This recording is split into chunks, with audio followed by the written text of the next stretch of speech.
स्वागत है आप सभी का हमारे YouTube चैनल पर और आज फिर लेकर उपस्थित है आपके लिए कुछ महत्वपूर्ण प्रश्नों की इस श्रृंखला को। तो बिना देर किए हुए चलते हैं आज के अपने पहले क्वेश्चन पे। हमारा पहला प्रश्न है, बाफ्टा 2026 में सर्वश्रेष्ठ मुख्य अभिनेता बेस्ट एक्टर का पुरस्कार किसे मिला था? ठीक, क्योंकि अभी पिछले माह में दिया जा चुका है। ये किलियान मर्फी को, रॉबर्ट आरामायो को, टिमोथी चालामेट को, जाकिन फिनिक्स को। तो किसे दिया गया था? तो बेटा यहाँ पे याद रखिएगा, रॉबर्ट आरामायो को फिल्म आई स्क्वायर के लिए बाफ्टा 2026 का सर्वश्रेष्ठ मुख्य अभिनेता पुरस्कार प्रदान किया गया था। ये चीज यहाँ पे याद रखिएगा। अब ये दिखते कैसे हैं, आरामायो कौन है? तो ये यहाँ पे आप देख सकते हैं, ये है आपके रॉबर्ट आरामायो। क्लियर? चलते अगले क्वेश्चन पे। अगला प्रश्न है, बाफ्टा 2026 में हिंदी में पुरस्कार प्रस्तुत कर इतिहास किस अभिनेत्री ने रचा है? देखिए यहाँ पे एक थोड़ा सा सेंटेंस इधर उधर हो गया है, लिखा है बाफ्टा समारोह में हिंदी पुरस्कार। यहाँ पे क्या है, हिंदी भाषा का प्रयोग किया गया था। जो इसकी होस्टिंग थी, जो यहाँ पे अपना स्पीच देना था पुरस्कार मिलने के दौरान, वहां पे स्पीच किस भाषा में दिया गया था? तो वो पूछा जा रहा है दीपिका पादुकोण ने, आलिया भट्ट ने, प्रियंका चोपड़ा ने या फिर कंगना रनौत। तो यहाँ पे बेटा याद रखिएगा, जो बाफ्टा का 79वें पुरस्कार दिए गए हैं 2026 में, इसमें हिंदी स्पीच देकर और पुरस्कार जो प्रस्तुत किए कर एक ऐतिहासिक क्षण बनाया है, ये आपकी आलिया भट्ट जी है। ठीक, क्यों? क्योंकि ये भारतीय भाषा एवं सिनेमा की उपस्थिति को दर्शाता है एक वैश्विक मंच में। अभी तक का क्या था कि कोई भी जाता था तो इंग्लिश लैंग्वेज का ही प्रयोग करता था, लेकिन इन्होंने पहली बार ऐसा किया है कि यहाँ पे हिंदी भाषा का प्रयोग किया है। तो यहाँ पे इनका नाम याद रखिएगा, ये इंपॉर्टेंट क्वेश्चन हो जाता है। पढ़ते अगले क्वेश्चन पे। बाफ्टा 2026 में आउटस्टैंडिंग ब्रिटिश फिल्म का पुरस्कार किस फिल्म ने जीता है? One battle after another, Sinners, Hamnet या फिर आई स्क्वायर। तो यहाँ पे बेटा देखिए, जो पूछा जा रहा है यहाँ पे, हैमनेट जो फिल्म है इसके लिए आउटस्टैंडिंग ब्रिटिश फिल्म का पुरस्कार दिया गया है, इसीलिए इसे याद आपको रखना है। ठीक, ये हैमनेट है, ये वहीं का फोटो लिया गया है। अगले क्वेश्चन पे चलते हैं। अगला क्वेश्चन है, 1 GB दीदी पहल की शुरुआत किस राज्य में की गई? उड़ीसा में की गई, छत्तीसगढ़ में की गई, झारखंड में की गई या फिर बिहार में की गई? तो यहाँ पे याद क्या रखना है, जो ये 1 GB पहल है, ये 17 फरवरी 2026 को कहाँ पे? तो झारखंड के पालमू टाइगर रिजर्व में शुरू किया गया है। कहाँ पे? झारखंड में। और कौन सा टाइगर रिजर्व है? तो पालमू। जो पालमू टाइगर रिजर्व है वहां से इसकी शुरुआत की गई। ये यहाँ तक याद रखिएगा। चलते अगले क्वेश्चन पे।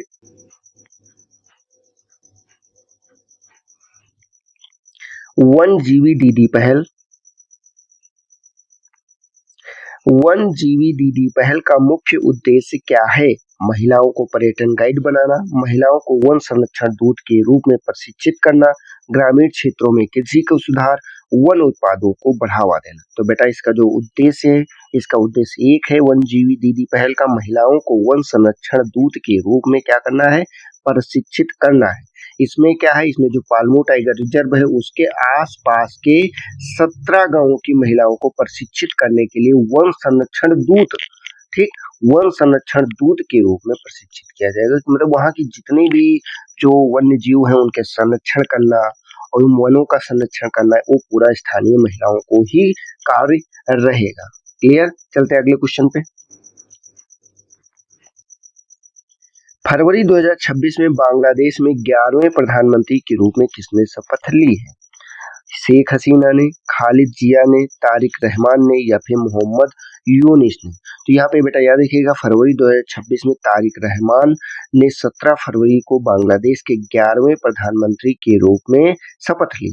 बांग्लादेश नेशनल पार्टी जो बीएनपी है, वहां पे बीएनपी उसके प्रमुख हैं। हाल ही में जो वहां के आम चुनाव संपन्न हुए हैं, उनकी पार्टी ने जीत दर्ज की है। इसके बाद क्या है, ये एक वहां पे राजनीतिक परिवर्तन देखा गया है और इसे आपको याद भी रखना है। क्लियर? चलते अगले क्वेश्चन पे हम। फरवरी 2026 में प्रधानमंत्री कार्यालय पीएमओ को किस नए परिसर में स्थानांतरित किया गया है? राष्ट्र भवन में किया गया है, सेवा तीर्थ में किया गया है, कर्तव्य पथ भवन में किया गया है, लोक सेवा केंद्र में किया गया है? आपको बेटा यहाँ पे याद रखिएगा, इंपॉर्टेंट क्वेश्चन है अभी के लिए भी आगे के लिए भी। क्यों? क्योंकि पीएमओ का परमानेंट कार्यालय बदल गया है। पहले क्या था, पहले तो पीएमओ के नाम से ही जाना जाता था। अब क्या है, फरवरी में इसे क्या कर दिया गया है, पीएमओ को 78 वर्षों के बाद, कितने वर्षों, तो 78 वर्षों के बाद में साउथ ब्लॉक से कहाँ पे शिफ्ट कर दिया गया, नई दिल्ली में निर्मित सेवा तीर्थ जो ब्लॉक है वहां पे उस परिसर में स्थानांतरित कर दिया गया। यह परिवर्तन सेंट्रल विस्टा परियोजना के अंतर्गत किया गया है, जिसमें आपने देखा कि पुरानी संसद की जगह पे नई संसद का निर्माण किया गया था। उसी के तहत पीएमओ के कार्यालय को भी परिवर्तित किया गया है। इसका उद्देश्य क्या है, उद्देश्य आप सभी जानते हैं, एक ही उद्देश्य है, औपनिवेशिक संरचना से हटकर आधुनिक, कुशल एवं सुव्यवस्थित प्रशासनिक ढांचा को स्थापित करना। क्लियर? तो ये यहाँ पे याद रखिएगा, सेवा तीर्थ नाम है। चलते हैं अगले क्वेश्चन पे हम। फरवरी 2026 में गिफ्ट सिटी गांधीनगर के नए अध्यक्ष चेयरमैन के रूप में किसे नियुक्त किया गया है? गांधीनगर क्या गिफ्ट सिटी, उसका हसमुख आंधिया, उदय कोटक, रघुराम राजन, शक्तिकांत दास। तो बेटा यहाँ पे याद रखिएगा, उदय कोटक फरवरी 2026 में गुजरात सरकार ने प्रसिद्ध बैंकर एवं कोटक महिंद्रा बैंक के संस्थापक उदय जो कोटक है उनको गांधीनगर स्थित gift city Gujarat international finance tech city को जो है नया अध्यक्ष नियुक्त किया गया है, ये आप याद रखिएगा। चलते हैं अगले क्वेश्चन पे हम।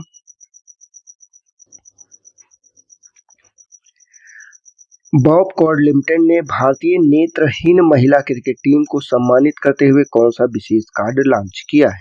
यहाँ पे एक चीज इंपॉर्टेंट होती है, पहली चीज क्या है, नेत्रहीन महिला क्रिकेट टीम, ठीक, जो दिव्यांग महिलाएं हैं क्रिकेट खेलती हैं उनके लिए जो है एक स्पेशल कार्ड लॉन्च किया गया है, BOB card elite, BOB card gold, BOB card premier, braille enabled. तो इसमें आपको बिना सोचे समझे, क्योंकि इसमें ये मैंने ऑलरेडी लिख रखा है, अगर ये नहीं लिखा होता तब एक बार आपका संशय होता तब प्रीमियम कर देते, लेकिन यहाँ ब्रेल इम्बेल्ड कर दिया गया है। तो इसका मतलब ये हो जाता है, क्योंकि ब्रेल लिपि आप जानते हैं, ब्रेल लिपि सिर्फ जो दिव्यांग है, नेत्रहीन है, उन्हीं के लिए बनाया जाता है, लिपि की गई तो उन्हीं के लिए इसे लॉन्च किया गया, इसे याद रखिएगा। चलते हैं अगले क्वेश्चन पे हम।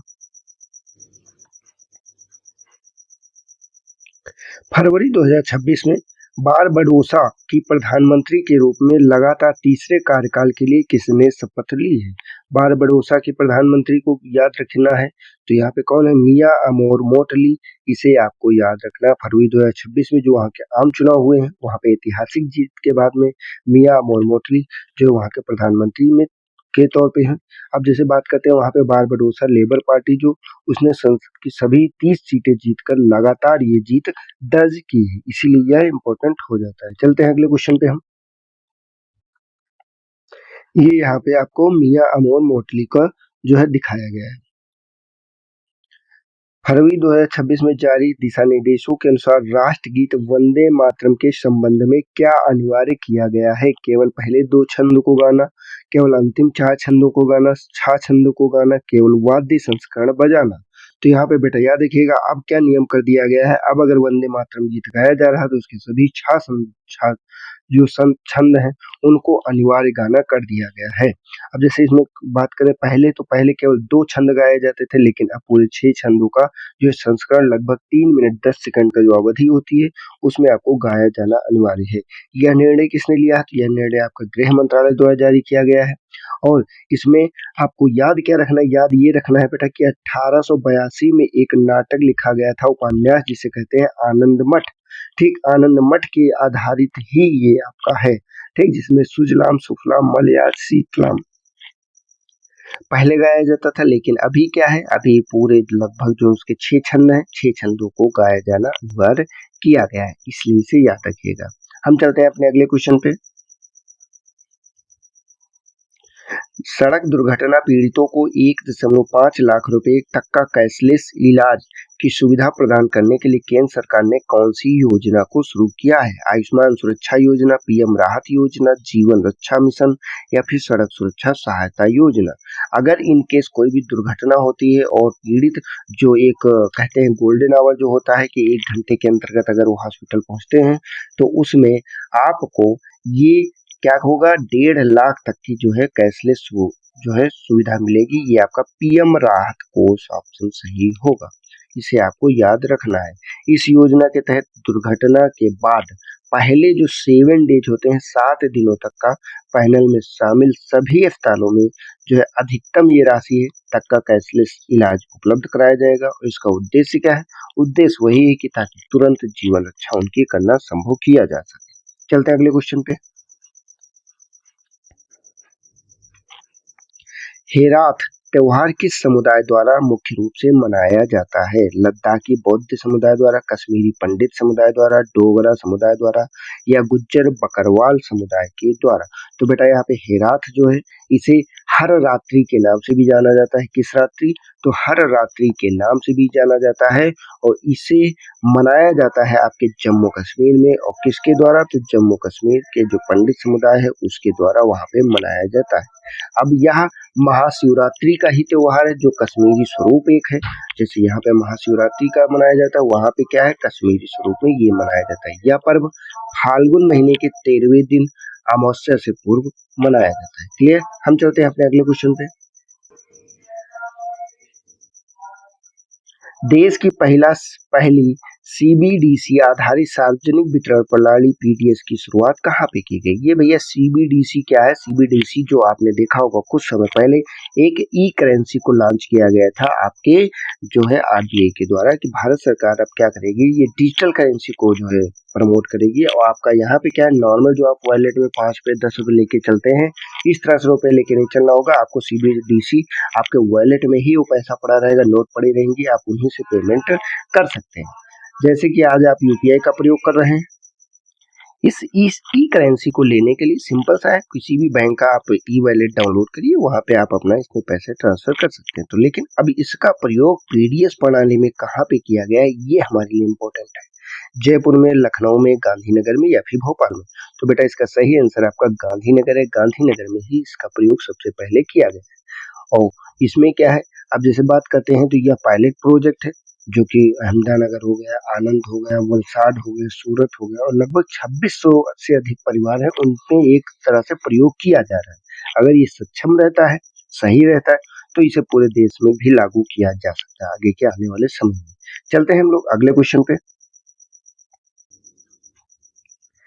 इंटरनेट के पितामह जो ग्रैंडफादर ऑफ द इंटरनेट कहे जाते हैं, डेविड जे फार्बर का निधन हो गया। ये किस देश में हुआ है? अमेरिका में, जापान में, ब्रिटेन में या फिर जर्मनी में? तो बेटा यहाँ पे याद रखिएगा, सिंपल सा क्वेश्चन है, जापान में। बस इंपॉर्टेंट क्यों हो जाता है? क्योंकि ये प्रसिद्ध जो कंप्यूटर वैज्ञानिक है डेविड जे फार्मर, इन्हें ही इंटरनेट का पिता कहा जाता है। जो आप इंटरनेट 4G 5G या कोई भी यूज कर रहे हैं तो उनके जन्मदाता या उनके पिता इनको कहा जाता है। इनका अभी 91 वर्ष की आयु में इनका निधन हो गया, इसीलिए इनका नाम आपको याद रखना। क्लियर? हम चलते हैं अपने अगले क्वेश्चन पे। 2026 में पहली आधिकारिक FIDE freestyle world chess championship किसने जीती है? सिंपल सा जो है क्वेश्चन है। फैब्रियानो कारुआना, मैग्नस कार्लसन, यान नेपोमानियाची या फिर डिंग लीरेन? तो इसमें कौन सा सही हो जाएगा? इसमें मैग्नस कार्लसन जो है इन्होंने 2026 की जो ये आपकी freestyle world chess championship है इसको जीत का इतिहास रचा है। जर्मनी के वाइसेनहाफ जो है में खेला गया था ये मुकाबला और इसमें अमेरिकी जो ग्रैंड मास्टर हैं फैब्रियानो कारुआना, उनको ये हटा कर ये मतलब स्कोर को जीता गया है। क्लियर हो गया? आप इनको यहाँ पे देख भी सकते हैं, ये आपके मैग्नस कार्लसन है। हम बढ़ते हैं अगले क्वेश्चन पे। साल 2025 के लिए BBC India sport woman of the year जो है सम्मान किसे प्रदान किया गया है? हरमीत कौर को, PV सिंधु को, स्मृति मंधाना को, मिताली राज को? तो बेटा यहाँ पे सिंपल सा क्वेश्चन है, जो ये पहली बार पुरस्कार दिया गया है ये किसको दिया गया है? ये स्मृति मंधाना को अभी हाल ही में पुरस्कार प्रदान किया गया है। अगर यह पुरस्कार 2025 ICC जो वर्ल्ड महिला कप है उसमें उनके उत्कृष्ट प्रदर्शन और उनकी टीम ने जो विजेता हासिल की है, जीत हासिल की, उसके आधार पे यहाँ पे स्मृति मंधाना को ये पुरस्कार प्रदान किया गया है। ये आप याद रखिएगा। हम चलते हैं अपने अगले क्वेश्चन पे। 2026-27 के कार्यकाल के लिए ICAI के 74वें अध्यक्ष के रूप में किसे चुना गया है? चरणजोत सिंह नंदा को, CA मंगेश पांडुरंग किन्नौर को, सीए प्रसन्ना कुमार डी को या फिर अरुण कुमार अग्रवाल को। तो बेटा यहाँ पे याद रखिएगा सीए प्रसन्ना कुमार डी जो है ये 2026-27 के कार्यकाल के लिए institute of the chartered accountant of India ICAI का 74वां अध्यक्ष के रूप में चुना गया है। इन्होंने स्थान किसका लिया है? तो इन्होंने स्थान लिया है चरण सिंह नंदा का। यहाँ पे याद आपको रखना है। क्लियर हो गया? चलते हैं अगले क्वेश्चन पे। ये है आपके प्रसन्न कुमार डी। अगला क्वेश्चन है हमारा, लोसर महोत्सव किस समुदाय द्वारा 9 वर्ष के रूप में मनाया जाता है? पारसी समुदाय के द्वारा, तिब्बती एवं लद्दाखी बौद्ध समुदाय के द्वारा, जैन समुदाय के द्वारा या फिर सिख समुदाय के द्वारा?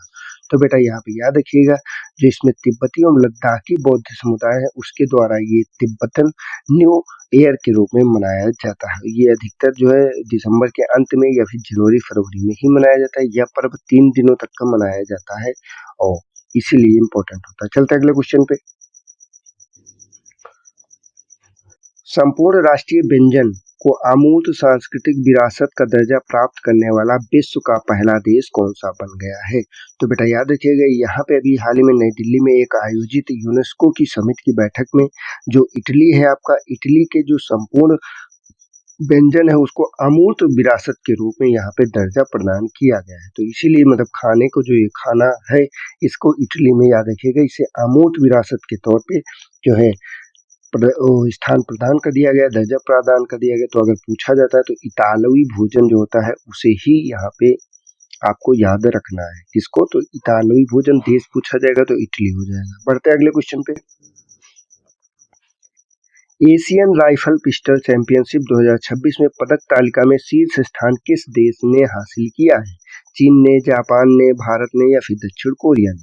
तो यहाँ पे बेटा भारत ने जो है अभी एशियन राइफल पिस्टल चैंपियनशिप 2026 हुई है नई दिल्ली में, doctor Karni Singh shooting range में आयोजित हुई थी। उसमें भारत ने इसमें प्रथम स्थान प्राप्त किया है। भारतीय निशानेबाजों ने कुल कितने पदक जीते हैं जो आपसे पूछा जा सकता है? 94 पदक जीते हैं, जिसमें 51 पदक कैसे हैं? स्वर्ण हैं, 23 पदक कैसे हैं? रजत हैं, वहीं पे 20 पदक कैसे हैं? 20 पदक आपके कांस्य हैं। और ये कहीं ना कहीं देखा जाए तो बहुत बड़ी उपलब्धि आपकी हो जाती है। तो यहाँ पे इसे याद रखिएगा कि शीर्ष स्थान किसका है? भारत का है। कहाँ पे आयोजित किया गया था? नई दिल्ली में। बढ़ते हैं अगले क्वेश्चन पे।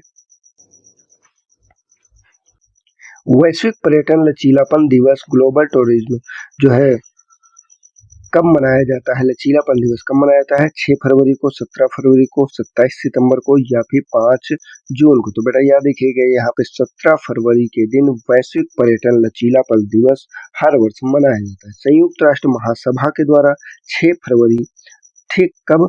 6 फरवरी 2023 को इसे अपनाया गया था और उसके माध्यम से ही आधिकारिक घोषणा की गई थी कि अब क्या होगा, अब महामारी हो गया, प्राकृतिक आपदाएं हो गई या आर्थिक संकटों जैसी कोई भी चुनौती है तो उसके प्रति जो पर्यटन का क्षेत्र उसको मजबूत करना है, सतत करना है।